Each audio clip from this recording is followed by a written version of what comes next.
माणसाने माणसाशी माणसासम वागणे. हीच आमुची प्रार्थना, हेच आमुचे मागणे. नमस्कार विद्यार्थी मित्रांनो, आज आपण शिकणार आहोत रेषांच्या समांतरतेच्या कसोट्या. रेषांच्या समांतरतेच्या कसोट्या म्हणजे दिलेल्या दोन रेषा समांतर आहेत की नाहीत हे पडताळून पाहण्याची परीक्षा असं म्हटलं तरी चालेल. दोन रेषा समांतर आहेत की नाहीत हे पडताळून पाहण्याची परीक्षा म्हणजे टेस्ट, त्याला आपण म्हणतो रेषांच्या समांतरतेच्या कसोट्या. त्यातली पहिली कसोटी आहे आंतरकोन कसोटी. आंतरकोन कसोटी थोडक्यात आंतरकोन कसोटी ही आंतरकोनांचे प्रमेय आपण जे शिकलो होतो, आंतरकोनांचे प्रमेय जे शिकलो होतो त्याचा व्यत्यास आहे. त्याचा काय आहे? व्यत्यास आहे. थोडक्यात समांतर रेषांच्या समांतरतेच्या कसोट्या हे आंतरकोनाचे प्रमेय, संगत कोनांचे प्रमेय किंवा वितक्रम कोनांचे प्रमेय यांचे व्यत्यास आहेत म्हणजे कॉन्व्हर्स आहेत. त्यातली पहिली कसोटी आपल्याला शिकायची आंतरकोन कसोटी म्हणजेच समांतर रेषांची आंतरकोन कसोटी. समांतर रेषांची आंतरकोन कसोटी त्याला म्हणतात interior angles test. Interior angles test. मग काय आहे आंतरकोन कसोटी? बघा एकदम सोपी आहे. दोन भिन्न रेषांना एका छेदिकेने छेदले असता तयार होणाऱ्या आंतरकोनांची एक जोडी पूरक असेल तर त्या रेषा समांतर असतात. म्हणजे काय रे? समजा दोन रेषा दिल्या असतील तुम्हाला, दोन रेषा दिल्या असतील आणि त्या दोन रेषांना एका छेदिकेने छेदलं, दोन रेषांना एका छेदिकेने छेदले आणि आंतरकोनांची एक जोडी तयार झाली. समजा बघा मी तुम्हाला दाखवतो या ठिकाणी. समजा दोन रेषा आहेत. ही एक रेषा आहे, तिला आपण एल म्हणूया. या ठिकाणी दुसरी एक रेषा आहे, तिला आपण एम म्हणूया. आणि या दोन रेषांना एखाद्या छेदिकेने जर छेदलं, अशा पद्धतीने दोन रेषांना एका छेदिकेने जर छेदलं, तिला आपण एन म्हणूया. बघा दोन भिन्न रेषा आहेत. दोन भिन्न रेषांना एका छेदिकेने छेदले असता तयार होणाऱ्या आंतरकोनांची एक जोडी पूरक असेल. म्हणजे काय रे? आंतरकोनांच्या दोन जोड्या तयार होतात. समजा हा एक कोण आहे आणि हा एक कोण आहे.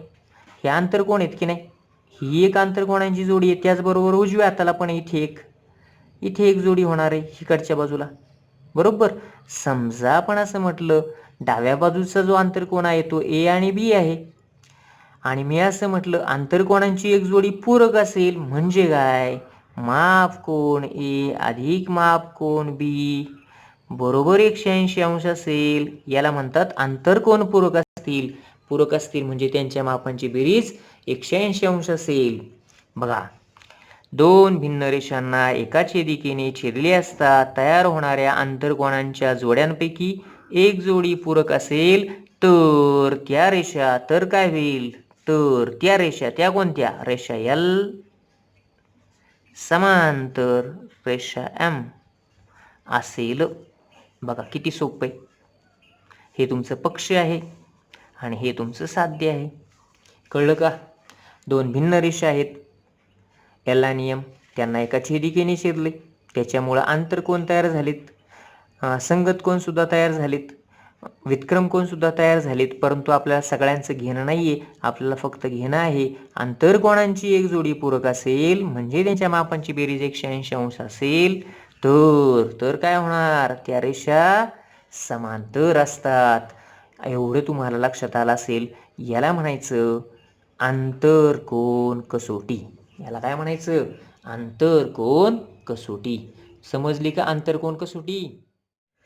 चला आता पाहूया पुढची कसोटी. तिचं नाव आहे संगत कोन कसोटी. कोणती कसोटी शिकायची आपल्याला आता? संगत कोन कसोटी. संगत कोन कसोटी आपण बघणार आहोत. मग आता संगत कोन कसोटी काय आहे? म्हणजेच करस्पॉन्डिंग अँगल्स टेस्ट. संगत कोन कसोटी म्हणजेच करस्पॉन्डिंग अँगल टेस्ट. मग काय आहे? बघा दोन भिन्न रेषांना म्हटलं तरी चालेल, दोन रेषांना म्हटलं तरी चालेल. दोन भिन्न रेषांना एका छेदिकेने छेदले असता. आंतरकोन कसोटी आपण शिकलो तेव्हाही ह्या वाक्याची सुरुवात अशीच होती, आताही तशीच आहे. दोन भिन्न रेषांना एका छेदिकेने छेदले असता तयार होणाऱ्या संगत कोणांची एक जोडी एकरूप असेल. त्यावेळेला पूरक होतं. इथं मात्र काय झाले, संगत कोणांची एक जोडी एकरूप असेल तर त्या रेषा समांतर असतात. समजलं का? दोन रेषांना एका छेदिकेने छेदले असता तयार होणाऱ्या संगत कोणांची एक जोडी एकरूप असेल तर त्या रेषा समांतर असतात. म्हणजेच काय रे, इंग्लिशमध्ये आपण असं म्हणूया, if a pair of corresponding angles form by कुणी तयार झाली, by a transversal of two lines is congruent then तर काय होईल, then the two lines are parallel. अशा पद्धतीने तुमची करस्पॉन्डिंग अँगल टेस्ट आहे. मग आपण आंतरकोन कसोटीसाठी सिद्धता मांडली नव्हती, पण संगत कोन कसोटीसाठी आणि व्युत्क्रम कोन कसोटीसाठी आपण आता सिद्धता मांडणार आहोत. मग तुम्हाला काय करायचं बघा, एकदम सोपे. सिद्धता मांडायची म्हटल्यावर वाक्य द्यावं लागतं. या ठिकाणी वाक्य आहेच आहे, वाक्य तुमचं पाठ झालं पाहिजे. बघा एकदम सोपे. दोन भिन्न रेषांना किंवा दोन भिन्न रेषांना एका छेदिकेने छेदले असता. बस हे 4-5 शब्द लक्षात घ्या आणि या 4-5 शब्दांच्या आधारे आपल्याला आकृती काढता येईल. दोन भिन्न रेषा काढायच्या आहेत म्हणजे त्या समांतर काढायच्यात की छेदणाऱ्या काढायच्यात हा विचार तुम्हाला केला पाहिजे. दोन भिन्न रेषांना एका छेदिकेने छेदले असता म्हणजे छेदिकेने छेदणार आहे, पण त्या दोन रेषा एकमेकांना छेदणार नाहीत हे लक्षात घ्या. मग दोन रेषा काढायच्यात आपल्याला, ठीक आहे. मग दोन रेषा काढायच्यात, मी दोन आडव्या रेषा काढून ठेवल्यात आणि त्यांना एका छेदिकेने छेदलं आहे. बघा या ठिकाणी दिसते, बघा असं होतं की नाही वाक्य आपलं. दोन भिन्न रेषांना, मग दोन भिन्न रेषा कोणत्या, रेषा एल व रेषा एम ह्या भिन्न रेषा आहेत आणि त्यांना एका छेदिकेने छेदलं, तिचं नाव आहे रेषा एन. ही छेदिका आहे की नाही, छेदिका.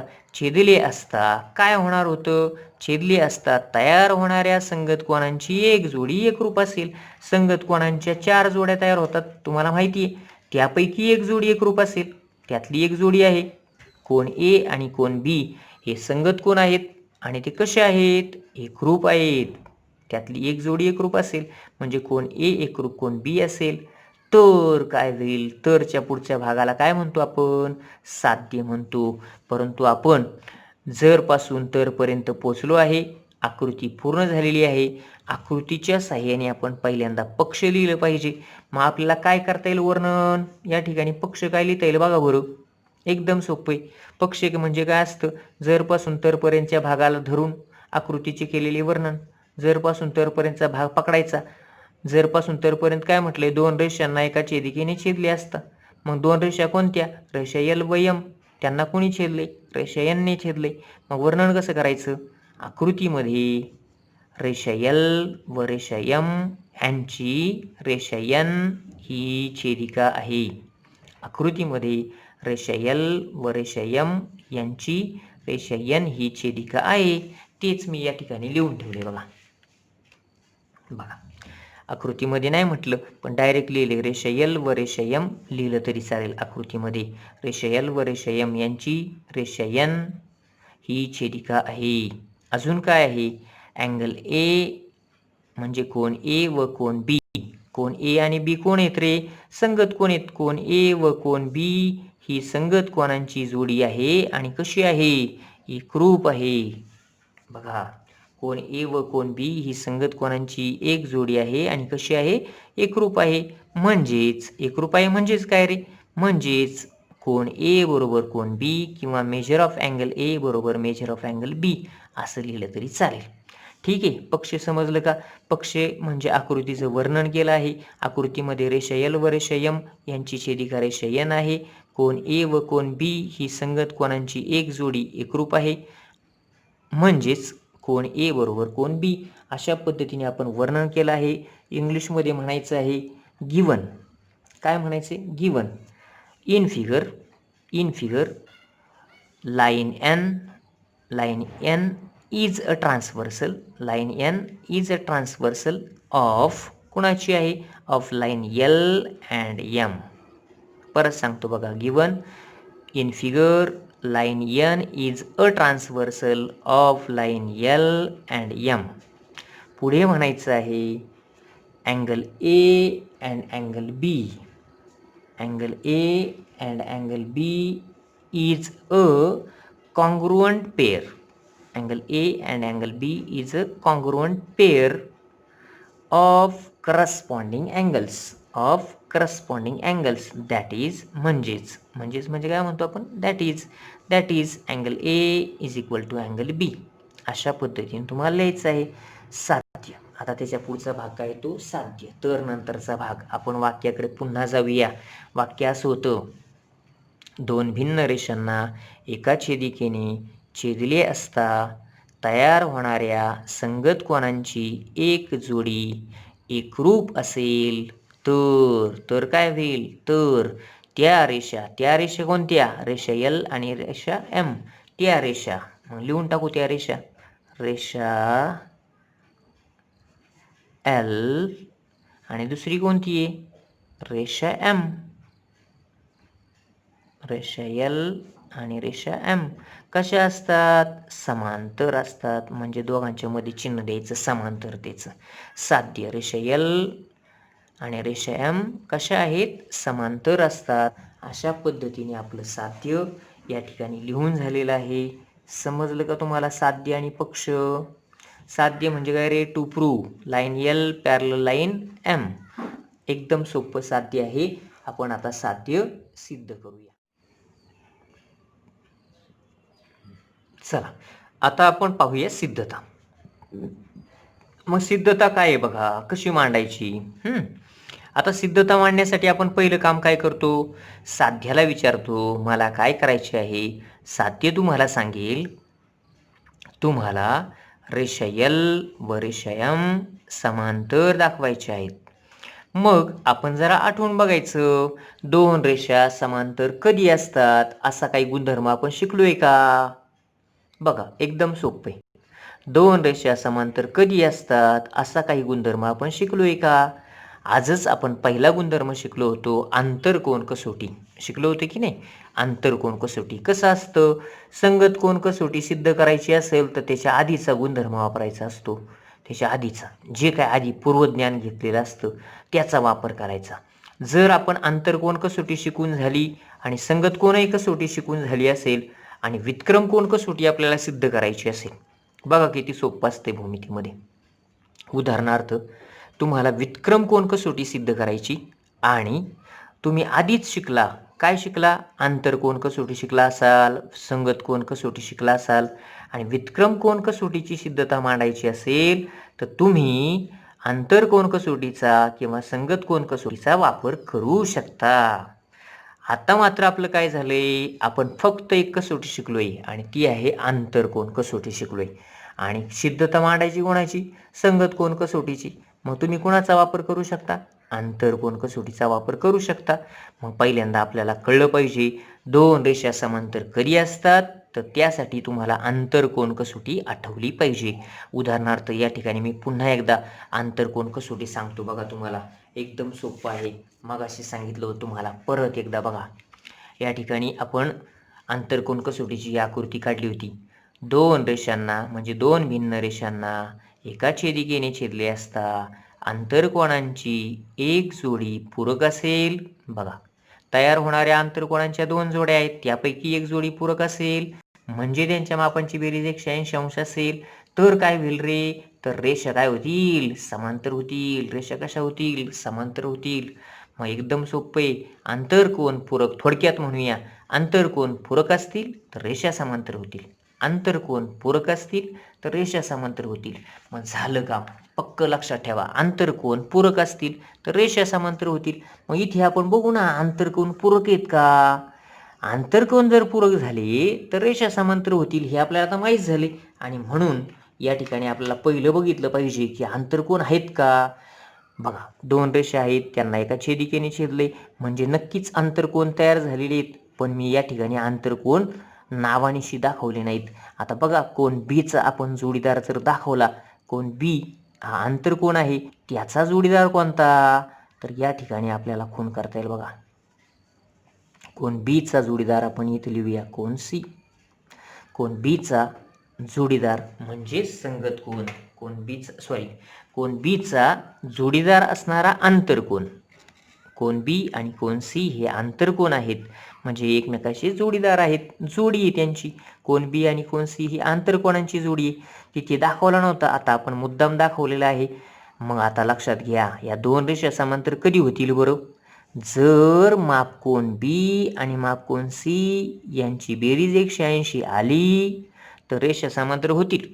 हे ध्यानात घ्या. आता कोन बी आणि कोन सी यांच्या मापांची बेरीज 180 झाली तर रेषा समांतर होतील.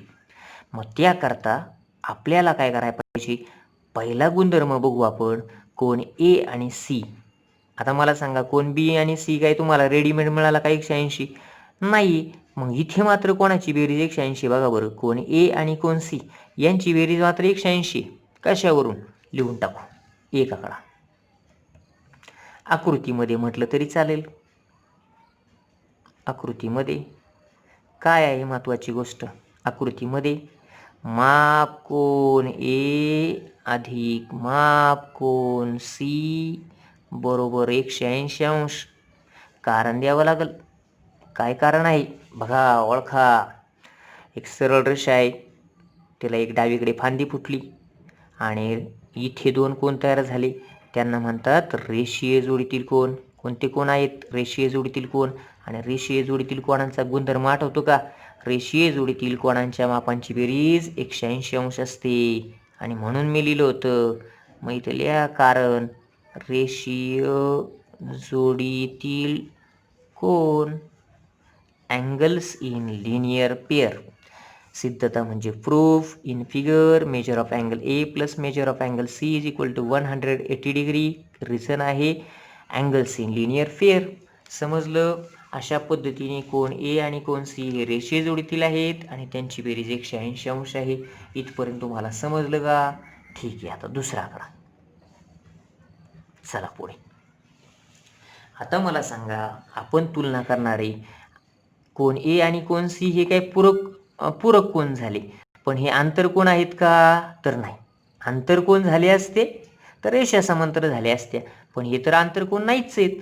जरी त्यांची बेरीज 180 आहे, पण हे आंतरकोन आहेत का, नाहीच आहे. कोन ए आणि कोन सी हे आंतरकोन नाहीये, ही जोडी मात्र आंतरकोनांची नाहीये आणि म्हणून आपण रेषा समांतर आहे असं म्हणू शकत नाही. मग काय करता येईल बघा, आपल्याला ठरलं होतं कोन बी आणि सी ची बेरीज 180 व्हायला पाहिजे, पण इथे प्रॉब्लेम झाला. कोन बी आणि सी असं येण्याच्या ऐवजी मात्र इथं कोन ए आलेलं आहे बघा. कोन बी यायला पाहिजे म्हणजे काय व्हायला पाहिजे, एच्या जागी जर बी आला तर रेषा समांतर होतील, कारण ते आंतरकोन होतील. पण एच्या जागी बी आणण्यासाठी आपल्याला काहीतरी करायला लागेल, इथे बघावं लागेल. परंतु मी म्हणत होतो एच्या जागी बी आला पाहिजे, म्हणजेच ही झाली आपली साधी भाषा. आपण एच्या जागी बीला कधी पुटअप करू शकतो, ठेवू शकतो, जेव्हा ते दोघे सारखे असतील.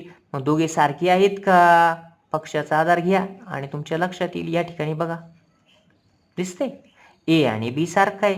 मग आपण लिहायचं असतं परंतु मेजर ऑफ अँगल ए बरोबर major of angle A, major of angle ए बरोबर मेजर ऑफ अँगल बी.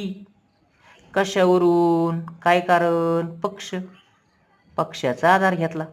आपल्याला पाहिजे होतं ना एच्या जागी बी लिहिता आला पाहिजे. मग एच्या जागी बी लिहिता येईल की कशावरून, पक्षावरून, कारण पक्षातच लिहिलं आहे. कोन ए आणि कोन बी समान मापाचे आहेत म्हणजेच एकरूप आहेत. आणि तिसरा आकडा आपल्याला लिहिता येईल.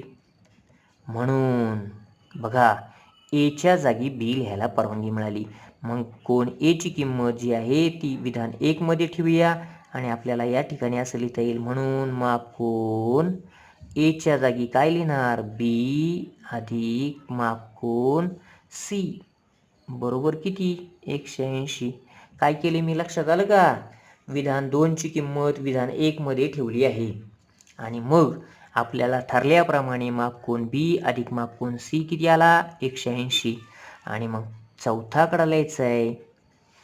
परंतु हे कोण कोणते आहेत? परंतु हे कोण म्हणजे कोण बी आणि कोण सी. परंतु हे कोण अंतर कोण आहेत. परंतु हे कोण अंतर कोण आहेत का नाही येत रे? आकृती दाखवतो तुम्हाला. परंतु हे कोण अंतर कोण आहेत. बघा कोण बी आणि कोण सी मगाशी सांगितलं होतं तुम्हाला कोणत्या प्रकारचे कोण आहेत? आंतर कोण आहेत. आणि आंतर कोण कसे आहेत? पूरक आहेत. बघा ना आंतर कोण कसे आहेत? पूरक आहेत. कशावरून? त्यांची बेरीज 180 असणे याला म्हणतो पूरक कोण आहेत. परंतु हे कोण अंतर कोण आहेत. आणि 5वा आकडा म्हणून बघा 2 गोष्टी झाल्या. कोण बी आणि कोण सी हे आंतर कोण आहेत आणि पूरकही आहेत. आणि मग आपलं ठरलंय की नाही 2 भिन्न रेषांना एका छेदिकेने छेदले असता तयार होणाऱ्या आंतरकोनांची एक जोडी पूरक असेल तर त्या रेषा कशा असतात? समांतर. म्हणून त्या रेषा कोणत्या? रेषा एल आणि रेषा एम. म्हणून त्या रेषा आपण या ठिकाणी लिहिणार आहे त्या रेषा. म्हणून रेषा एल समांतर रेषा एम. आणि याला कारण मात्र द्यायचे तुम्हाला. काय कारण देता येईल तुम्हाला? कोणती कसोटी वापरली? आंतरकोन कसोटी. आंतरकोन कसोटी. थोडक्यात समांतर रेषांची संगत कोन कसोटी. समांतर रेषांची संगत कोन कसोटी सिद्ध करण्यासाठी आपण आंतरकोन कसोटीचा वापर केला आहे. समजलं का? अशा पद्धतीने आपलं साध्य झालंय का ते तुम्हाला पडताळून पाहता येईल. बघा या ठिकाणी आपण शेवटची ओळ सिद्धतेची शेवटची ओळ आणि साध्याची ओळ सेम आहे का? बघा बरं. रेषा एल समांतर रेषा एम, रेषा एल समांतर रेषा एम. अशा पद्धतीने आपली या ठिकाणी संगत कोन कसोटीची सिद्धता पूर्ण झाली आहे. परीक्षेला तुम्हाला प्रश्न विचारला जाईल. कसा विचारला जाईल? सिद्ध करा. काय सिद्ध करा? 2 रेषांना एका छेदिकेने छेदले असता तयार होणाऱ्या संगत कोनांची एक जोडी एकरूप असेल तर त्या रेषा समांतर असतात. अशा पद्धतीने प्रश्न विचारला जातो. मग प्रश्न विचारल्यानंतर तुम्हाला काय काय करावं लागतं? आकृती काढण्यापासून पक्ष, साध्य, सिद्धता संपूर्ण तुम्हाला स्वतःच्या मनाने मांडायचं असतं. म्हणजे त्यासाठी तुमचं वाक्यपाठ पाहिजे. वाक्याच्या आधारे आकृती काढता आली पाहिजे. आकृतीच्या आधारे पक्ष लिहिता आलं पाहिजे. साध्य लिहिता आलं पाहिजे. आणि पूर्वज्ञानाचा वापर करून व पक्षाचा वापर करून सिद्धता मांडता आली पाहिजे. याच्यामध्ये आता तुम्ही व्यवस्थितपणे शिकलं पाहिजे मांडायला. सिद्धता कशी मांडायची ते. ठीक आहे. अशा पद्धतीने आज आपण पाहिली संगत कोन कसोटी. पुढच्या व्हिडिओमध्ये आपण व्युत्क्रम कोन कसोटीची देखील सिद्धता पाहणार आहोत. मग तुम्ही संगत कोन कसोटीचा चांगला अभ्यास करून ठेवा. संगत कोन कसोटीचं वाक्य, आंतरकोन कसोटीचं वाक्य मात्र तुमचं पाठ असलं पाहिजे. कारण वाक्य जर पाठ असतील आणि पक्ष साध्य जरी लिहिता आलं तुम्हाला तरी पुढच्या सिद्धता मांडायला ते सोपं जातं. ठीक आहे. आज एवढंच. ओके. धन्यवाद.